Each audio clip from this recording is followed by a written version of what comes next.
So, binalik more or less yung sharing. So, it's between 30 to 35%.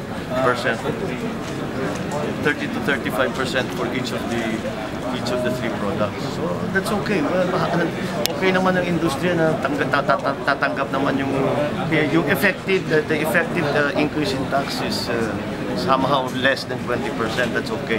Reasonable na kasi yung ang increase is 8% starting from 2015, subsequent, and then 4%. Oo. So that's okay. At least hindi yung original proposal, hindi kaya, you cannot adjust to that in 1 year. At saka tama yung comments ni Senator na maayos na ang sistema.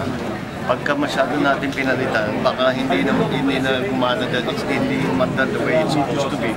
Whereas now, it's working very well. It's well established, well understood.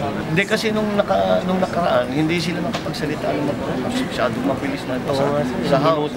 So siguro sa BICAM na sila makakapagsalita kasi we're going to make sure to give the opportunity. I-scrutinize talaga. Na talagang titirisin namin, titingnan talaga namin.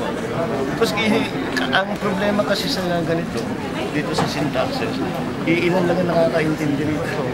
Good swerte nga si Senator Rob, alam mo yan. Pero sir, ang Malacanang yata parang disappointed kasi ang target na diba 36 billion additional.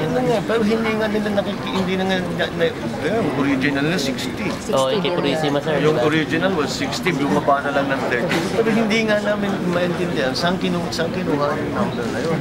Kasi baliktad yung kanilang hindi nila ginawa sa may will increase taxes by this percentage, ganyan.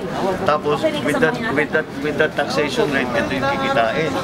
Inuna nila yung kailangan natin kitain 60 billion, tapos saka nila ginana. Tapos medyo baliktad.